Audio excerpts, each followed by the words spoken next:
We like to call it the Supernatural Hour. And now, our hosts. Hey, welcome to the Supernatural Hour. This is your tired host, Raven. This is Chad. This is Jess. This is Emmett. Our main topic, we're going to talk about Wiccan and Wicca. When it comes to Wiccans, as we were researching this, we could do like a whole podcast on its own about Wiccans. There's a lot. If you want to get your PhD or your doctorate in Wiccan studies, this is not the show for you. You've heard us say this a few times. We're going to just kind of touch the basics and maybe in a executive summary, high-level overview kind of way. Yeah. Wow, that was fancy talk. That's above my pay grade talk. And we can, delve into different aspects of it later if people would like to hear that. So if you hear something that we talk about today and you want to hear more about it, let us know. If you don't, we'll probably still delve into certain aspects of this at a later date. But I found it very interesting. Well, if it's considered a modern, actually pagan religion, then it's a huge subject in that light. Yeah. Oh, absolutely. I got into kind of learning a bit about it just for the curiosity's sake. Way long ago, there was a YouTuber that she was in the early days of 2005 YouTube that I got to see on there, and she was just it was interesting. She was talking about it. Now these days, TikTokers, when COVID hit, I got all into TikTok. There's a whole world of Wiccans on there. It's really interesting. Well, and I don't know what I thought it was, but I mean, it was a little bit of what I thought it was, but not all the way, because I thought it was a little more of a streamlined religion, and not like everyone goes to church on Sunday and they have a book. I mean, they specifically say on several websites and on several YouTubes that they don't really have a Bible. And there's many different sects, S-E-C-T, sects of Wiccans. But, they do follow some of the same tenets in a way. But from there, they can just really kind of branch out however they want. One of the things I found was interesting. On one website, it said that it's roughly a 35,000-year-old, I don't want to say religion, way of life. Mm-hmm. 35,000? 35,000. And another site said it's mid-20th century. So, I guess even when it started is a little bit, you can kind of pick and choose when you want it. That's quite a range. Yeah, pagan beliefs go back a long time, but there was an upsurge in the mid-20th century in England that kind of brought the new contemporary Wiccan practices into play. Not that there haven't been Wiccan practices going on even before that, but kind of the contemporary Wiccan practices go back to a guy started about 1939 and went into the 1960s, and there's a number of different groups that have kind of branched off from there. Yeah. So one of the things I saw that I thought was pretty good was a definition. It says, Wicca, a pagan belief system centered on the worship of nature and often of a god and goddess, emphasize a strong connection with the earth and derives magic from it. Because magic is central to Wicca, according to witchcraft.org, every Wiccan is a witch, but not every witch is a Wiccan. Well, that's interesting. Yeah, Wiccan is not the only pagan practice of witchcraft. And, we've talked about this before. Witchcraft gets a bad rap. Mm-hmm. People think, people that are witches, they're Satan worshipers and they're evil and they're all going to hell. Witchcraft is really just kind of more naturalistic. One of the things as I was doing my research is, let me see if I can find this. We're probably guilty of falling prey to what we see in Hollywood over the years, Mm-hmm. that kind of programs us as to the what movie to The expect. Craft, the 90s when I was growing up, The Craft was really popular. It was stiff as a board, light as a feather. Every kid and their sleepovers totally tried that. And it was they changed their hair color with their hands. It really made it probably a bad rap for it. Right. So what I've got written here as far as kind of Wiccan, pairing up with witchcraft, is it's a very nature-based pagan belief. They have they have a worship nature, very much focused on Mother Earth and Father Sky. So far I haven't heard anything like super satanic and scary yet. The actual word Wicca means to bend or shape nature to your service, using nature to come about your means, and not evil means. They're very much into saving the earth, because that's kind of what they worship is the earth. Let's see. Sounds like they're in league very much with the elementals that we're so familiar with, Right. that we deal with. There was one gal who was, she was Wiccan, and she said, and again, there's a lot of different sects. So I guess, you could probably find some that dabble more in that, maybe. But I think just in general, they're going to shy away from that. But one said you don't often refer to Satan in Wiccanism. Can we say Wiccanism? Is that in Wiccan? That sounds good to me. But they refer to it as the abyss that should be avoided. I mean, so that, we teach that. They recognize it Yeah. and just kind of. Where was this note? Despite all the thousands of different sects and different ways to practice Wiccanism, there is a universal belief in the use of magic and spell work. And this is where people get really dicey, because I know, when Harry Potter came out, oh, it's a book about magic and magic spells, oh, it's evil. Wiccans don't really view magic and spell work as supernatural per se. They view it as harnessing and redirecting natural energy of the earth to affect change around us. Yeah. And if Doc was here today, he would tell us that the idea of spells, when he talked about it in the symbolism, some of the other things, that the idea of spells are literally procedures. They are orders of operations that you do to make things happen. And we use those kinds of orders of operation in modern life all of the time. And there's other things with intent, but that's kind of the idea of a spell, is how to put things in an order to make things happen. Yeah, I mean, you think about it. You take flour and eggs and yeast and milk and salt And heat. and you mix it together, and boom, you've got bread or a cake. Is or that not rolls, magic? So what? Well, and we talk about, prayer and positive energy and good thought, and that, that has an effect too. So Yep. who's to say, Well, the science teacher and me, we talk about how energy is, always just being reused and reused, and there's always that same, and so it just transforms in different ways. So I guess they're just using energy that's already there around us, and having a baby, that's magical. That's a crazy thing that happens and stuff Right. like that. So And another thing it kind of said along those same lines is that magic is simply a tool or a skill set, and I think Doc would agree. And some of the tools that they use in their skill sets, they use a wand. And, the idea of a wand, and if you're Wiccan and you know more about this than me, please let me know, because I'm not trying to do any misinformation. This is just my opinion that I'm inserting here. This is Wiccan as Raven is trying to understand it. But is the wand symbolic? Is that something, does the wand actually hold powers based on the energy of the wood that it is made? Or is it just a way to focus of, I've got my wand, I'm focusing my intent, I'm focusing my energy to manipulate other energies and other things? And some of the other things they use are herbs or herbs, if you live in one of those countries that thinks it's pronounced with the H. Love you, England and Australia. They also use crystals, they use candles, and I think it's intent. No matter what you do and how you do it, I think, I'm just going to throw out some crazy number. I think 90% of it, a huge percent of it, is going to be your intent. What is your intent? I can see how a wand would certainly help you focus, and if there's an aiming component or, I don't know, a gathering component to whatever they do, I think a wand would serve as a great focal point. See, I have no issues with a wand.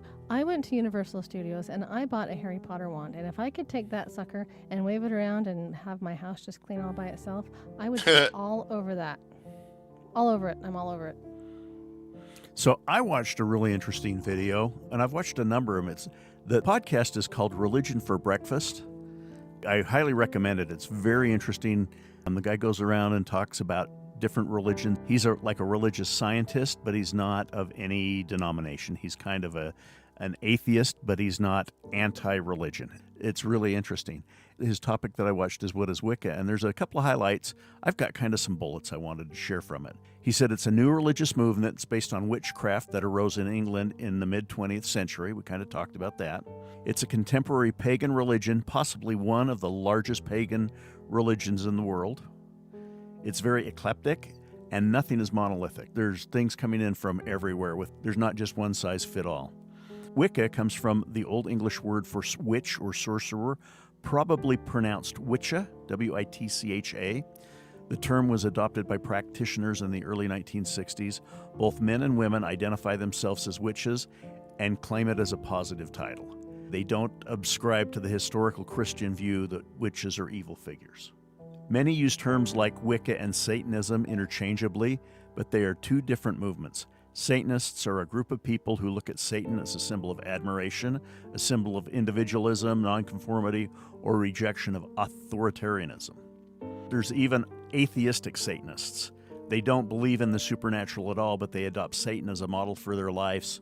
They're non-theistic and non-supernatural. I thought that was interesting about some Satanists that don't believe in God or Satan. Well, I guess if you got to have a tribe, make something weird up. Yeah, and we kind of talked about this already. Not all groups that identify as witches are Wiccan. Wiccan follows pre-Christian a pagan religion. Wiccan's origins, the modern, were founded in the mid-20th century by Gerald Gardner. He's considered to be the father of Wicca. And Gerald Gardner was a Freemason and was also a Rosicrucian, which is an esoteric order. And we're going to talk a little more about them. When he was mentioning it, it kind of freaked me out just a little bit because I was like, I have never heard that word before. And then suddenly, boom. So the Rosicrucians, when we were in California, we went to this Egyptian museum. And as you know, we were just in Egypt, and we met this lady at dinner. She's like, oh, you got to go to this Egyptian museum. It's fabulous. And so we're like, okay. And supposedly it's the biggest one. Did I say supposedly? Supposedly. It's the largest one in North America. And it was actually really good. But we walked in, and I don't remember exactly what it was, but something just said to me, I think that this is upkept by some sort of a religious order. And we were walking around, and they've got mummies there, folks. Mummies. Was it in San Jose? Yeah, yes. It was in San Jose. They have real mummies there. Dead mummies. If you know me, I have this morbid fascination with mummies. And so I was like, there's mummies. I'm all over it. They had three human mummies that I know of. Anyway, so I was there walking around, and it was quite a good museum for, San Jose, California. It was a lot bigger than I was expecting it to be. They had a lot of really cool stuff there. And at one point, my feet were just starting to hurt. And so I sat down for a minute, and I looked up, and it was talking about the Rosicrucians. And if we're saying this wrong, forgive us. We're not up to speed on this. And I was like, oh, and the Rosicrucians, they're not a religion. They're more of a spiritual order. Mm-hmm. So that being said, Gerald Gardner was one of them also. In 1939, he was initiated to a coven of witches at a purported location of Chewton Mill House, known as the New Forest Coven, and he claimed he found a pre-Christian witchcraft coven based upon, religion that was surviving in England. The ideas come from the English historian Margaret Murray, one of the main champions of this witch cult survival theory.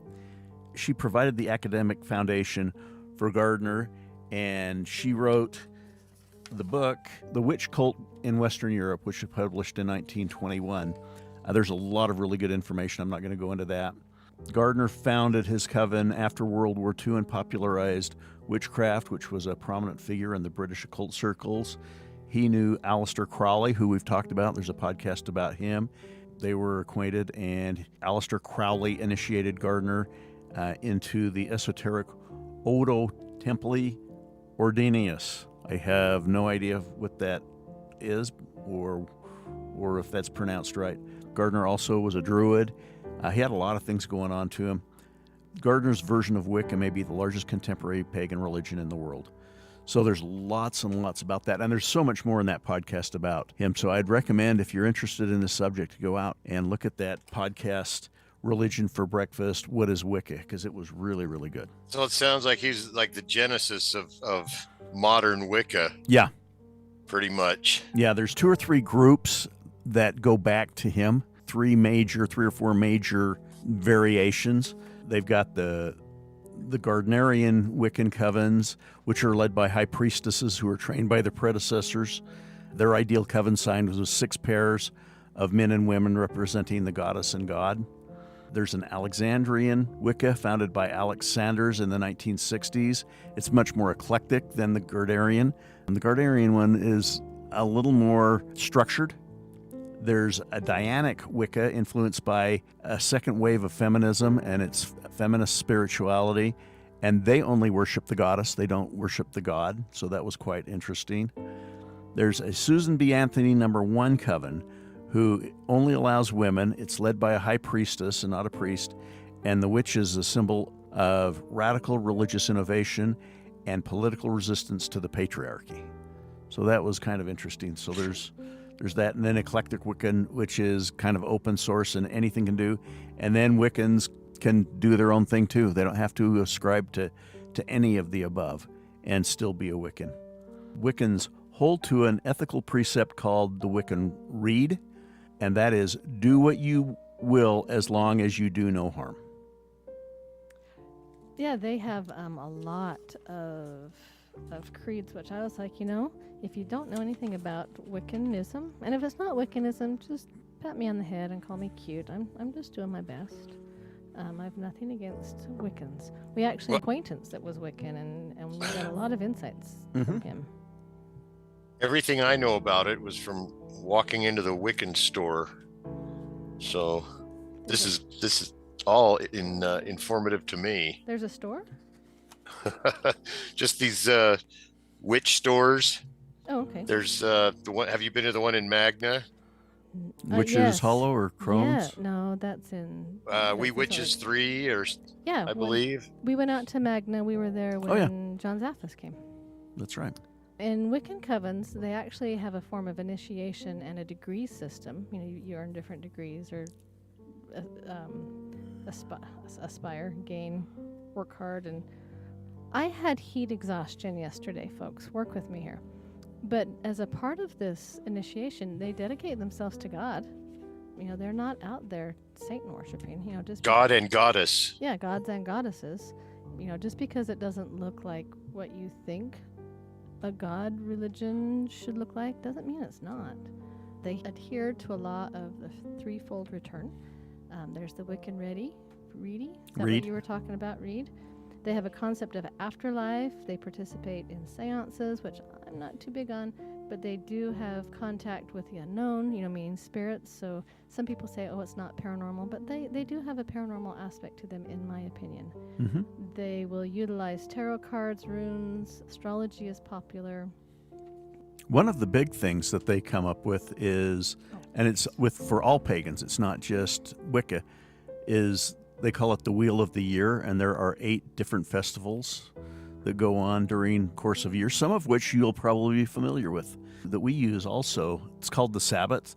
The Wheel of the Year was actually kind of formalized in the 1960s, but many of these festivals have been around anciently. The Sabbath, Irish names and times, you might have heard of a couple of these. There's Yule, which happens at the winter solstice, December 21st or 22nd. Imbolc, which is February 2nd. Ostera, which is the spring equinox, March 21st or 22nd. Beltane, which is May 1st. Some people in our cultures call that May Day, where we have May 1st celebrations. Litha, which is the summer solstice, June 21st or 22nd. Lungestad, August 1st. Mabon, which is the fall equinox, September 21st or 22nd. And then Samhain, which is something that you might have heard of. It's on October 31st, and I think we call it Halloween. Right, and we have done a podcast years ago, back when Castle was on, where we discussed these pagan holidays in depth. Uh-huh. That was interesting. But kind of going back to some of the basic beliefs of Wiccans, these are just the basic beliefs, and they're going to go off depending on what school of Wiccan thought you're going to follow. But basic beliefs: divine nature, karma and afterlife, ancestry, these holidays that Chad just talked about. They're very big in personal responsibility. They avoid causing harm, and they have respect for others' beliefs. So people that think that, witches and Wiccans are just horrible, I'm sorry, but Wiccans are not. Again, depends on your intent and how you use it, but, you Right. can have Christians with bad intent, and you can have Muslims with bad intent, and we could go on for an hour talking about that. But just a core belief of anyone who follows the Wiccan lifestyle, those are some good tenets of society. Yeah, they get a bum rap for a lot of stereotypes that are out about Wiccan and witches. Yeah, I mean, if you look at that, those basic beliefs: personal responsibility, avoid causing harm, respect for other beliefs, nature, afterlife, ancestry, celebrating certain times of the year. I mean, if you just gave me those basic core beliefs, I wouldn't know if you were talking about Wiccans, Christians, Muslims, Judaism. I had heat stroke. Did I say that? My brain's a little overfried. Not stroke, exhaustion. Well, it's My brain's fried. it's serving the role of religion in these people's lives. So obviously it's got to have similar pillars that it's founded upon, and beliefs to get you through your day and deal with other people. All those religions that we listed, they're protected by law, including Wiccan. It said that in 1986, Wicca was recognized as an official religion in the United States through the court case of, it says, Demeter versus Landon. There's a guy who was refused ritual objects for worship, and they said that Wicca is entitled to First Amendment protection like other religions. And so they did, another website was talking about how because of that, like, it's also United States and Canada, but they're recognizing it. But because of that, like, a witch could also be protected on those rights because it's a branch off. Like, the Wiccan is the religion, witchcraft is the like the overall acting spiritual part. It just says seriously taken, apparently, according to the law too. So, Wow. yeah, that's interesting. But it did say that in a U.S. Army handbook, it has an entry in witchcraft as being a term for Wicca, but they're not exactly the same thing, which can be used interchangeably. Yeah, they're not by accident. Yeah. Yeah, cars are vehicles, but not all vehicles are cars. Yeah. It's kind of one of those things, and yet sometimes they'll use them interchangeably, inappropriately. One of the things that I've been working on with the podcast is we've got YouTube vintage episodes, and a couple of the vintage episodes that we've just put up recently were ghosts in various religions, ghosts in Christianity and ghosts with Muslims and Hindus. So if you go out to YouTube, go to Supernatural Hour, you can see our YouTubes on that. And these are vintage episodes that were done a couple of years ago, but we're resharing those with our YouTube audiences. But with that in mind, I thought, well, what about ghosts in Wicca, and where does that fall? So I found a little information that I thought was very interesting because, again, there's not a hard, fast rule across all of Wicca because of how broad Wicca is. But there was a couple of things that I found interesting, and one of them they call is an earthbound spirit. And it says one idea that can overlap with other ideas that is that some spirits become trapped on Earth. This might be because they have unfinished business, experience trauma, don't know they're dead, or maybe they're just too trapped by their own negativity. Either way, some souls don't move on to the summer lands or to roam the universe, or even to be reincarnated until they can be freed from their earthly prisons. These would be the ghosts and entities that many believe haunt certain places to be poltergeists or other threatening entities. And I thought that was interesting. And then another belief that they have is that there's free spirits, and some Wiccans believe that our ghosts are immortal and free from our bodies when we die. There is no particular place to go, and reincarnation, if it exists at all, is purely optional. Once we are unshackled from our physical bodies, the non-corporeal spirit is free to explore the vast expanse of time and space completely unfettered. It's like a permanent astral travel. 1 minute you can go back in time and witness the building of the pyramids. The next second you can blink yourself to Pluto sometime in the future when it's being colonized by aliens. You can watch your progeny throughout the generations, or you can just go to sleep and never wake up unless you want to. A lot of interesting things about ghosts and Wiccan and spirits, and there's others. They did talk a little bit there about the Summerlands, which I thought was interesting, because they said it's not really heaven. It says some people mistakenly believe that the Summerland is the Wiccan word for heaven, but that wouldn't be quite accurate, at least not in terms of the Judeo-Christian heaven. Some Wiccans who believe in life after death believe there is another plane of existence, the spirit world, which exists behind the veil, where spirits go to rest and reunite after death. The Summerlands is just a common name for the spirit world, though no one really knows what it might be like. Some imagine that an afterlife portrayed by Robin Williams' film What Dreams May Come, or the Nexus in the Star Trek film Generations. You essentially create your own reality there and become what you want it to be.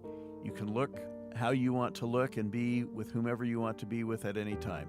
There's a bit of a caveat there. Be careful how you think. A negative, pessimistic soul could easily turn his own afterlife into his own personal hell. Others see it a little more literally as a beautiful rest stop, a regular Elysian fields where everyone, the good and the bad, go to take stock of their lives before moving on to the new incarnation. Oh, that's interesting. One of the other things I discovered about Wiccanism that I don't know, I kind of found this fascinating, is it really appeals to teenagers, especially girls. The Wiccan that I knew, I guess I knew a couple, one was a girl, but I did know a man who said he was Wiccan. And but it really appeals to girls, girl power, the whole goddess revival, and it really appeals to teens. And the reason why is because they can control the spiritual forces around them, through their use of the magic, like we talked about earlier. And teens just are that age where they want to be in control, but they're too young to be fully in control because they're not adults, and they still have to kind of do what mom and dad say. And so this kind of gives them a feel of control and power. Well, that makes total sense. Yeah. There's also no rules and no absolute standards.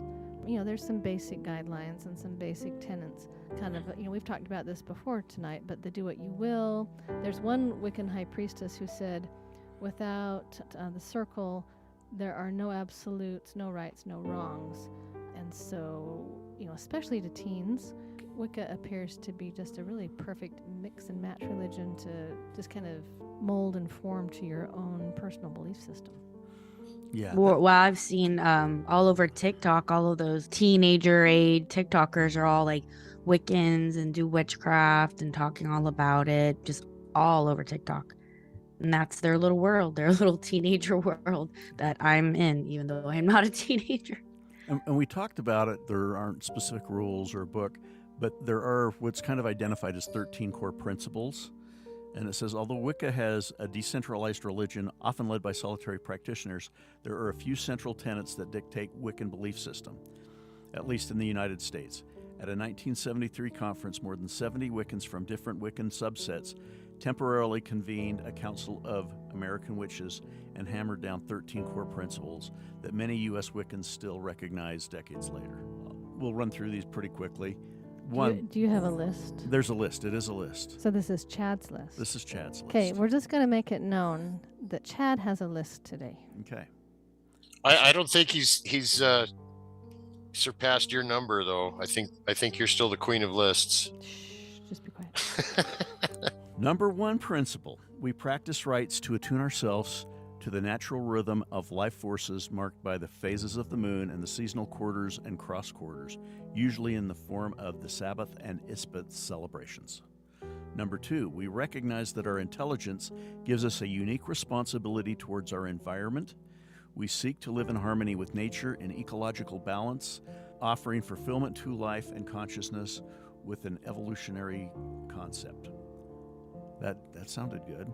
Number three, we acknowledge the depth of power far greater than that apparent to the average person.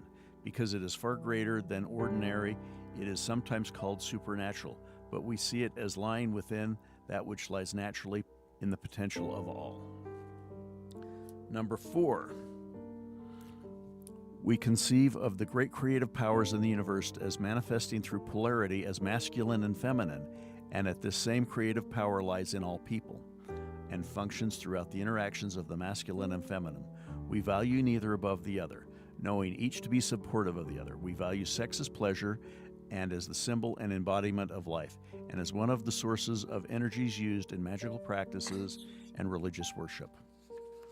Number 5, we recognize both outer worlds and inner psychological worlds, sometimes known as the spiritual world, and the collective unconsciousnesses, inner planes, etc. And we see in the interaction of these two dimensions the basis for paranormal phenomena and magical exercises. We neglect neither dimension for the other, seeing both as necessary for our fulfillment. We do not recognize any authority hierarchy, but do honor those who teach and respect those who share their greater knowledge and wisdom, and acknowledge those who have courageously given themselves in leadership. We see religion, magic, and wisdom in living as being united in the way one views the world and lives within it. A worldview and philosophy of life which we identify as witchcraft, the Wiccan way. Calling oneself a witch does not make a witch, but neither does heredity itself or the collecting of titles, degrees, or initiations. A witch seeks to control forces within himself or herself that make life possible in order to live wisely and well without harm to others and in the harmony of nature. We believe in the affirmation and fulfillment of life and continuation of evolution and development of consciousness, giving meaning to the universe as we know it and our personal role within it. Number 10, our only animosity towards Christianity or towards any other religion or philosophy of life is to the extent that that institution has claimed to be the only way and have sought to deny freedom from others to suppress others' ways of religious practices and beliefs. As American witches, we are not threatened by debates of history, of the craft, or origins of various terms, the legitimacy of various aspects of different traditions. We are concerned with our own present and our own future. We do not accept the concept of absolute evil, nor do we worship any entity known as Satan or the devil, or as defined by the Christian tradition. We do not seek power through the suffering of others, nor accept that personal benefit can be derived only by denial to another. We believe that we should seek within nature that which is contributory to our health and our well-being. So those are the 13 tenets or core principles of Wiccan, and I thought some of them were really interesting, like the one about evil and Satan, and the one about Christianity and not harboring ill will for that. Let us be, we'll let you be, so those kinds of things. They're pretty specific, but they cover a lot of bases. And They really do. They really but do. everything else is a la carte. Yeah, and I think you can get a lot of a la carte within that framework. Oh yeah. Yeah. Well, there's based on that, there's certainly nothing to fear. No, and like we talked about, it's just the basics and the core are just good, responsible human being things. Yeah. Something that I wanted to kind of hit on a little bit, and learning through the world of TikTok, all that I need to know apparently, they talked about like closed practices, open practices, and so I was looking up like Wiccan in particular, and it says it's like a semi-closed practice. Wicca could be considered a semi-closed religion. Traditional Wicca requires a year and a day form of initiation, where the student studies for an entire year before they begin their practice. And Wicca is open for those interested and doesn't require a bloodline relation or perhaps even a marriage into it. Like there's certain religions, like there's a lot of like, I believe like Native American ones, like indigenous ones that are closed. And so that's why certain things that people think witches that use, maybe like certain types of sages and stuff, that'd be considered part of a closed practice, but other things aren't. So like that's an interesting whole other topic too. But I was curious, like Wiccan in particular, of what it was. Yeah, I think that's really interesting. Yeah. I think this is such a broad topic that could go on and on about it, but I think we probably ought to move on. Yeah, we'll revisit Wiccans again one day. We run into them sometimes on investigations. So stay spooky, my haunty friends. Hey, have a great night. Bye. See you next time. You've been listening to the Supernatural Hour at AdvancedParanormal.com. The Supernatural Hour is part of the Radio Ronin network found at RadioRonin.com. Copyright by Advanced Paranormal Services.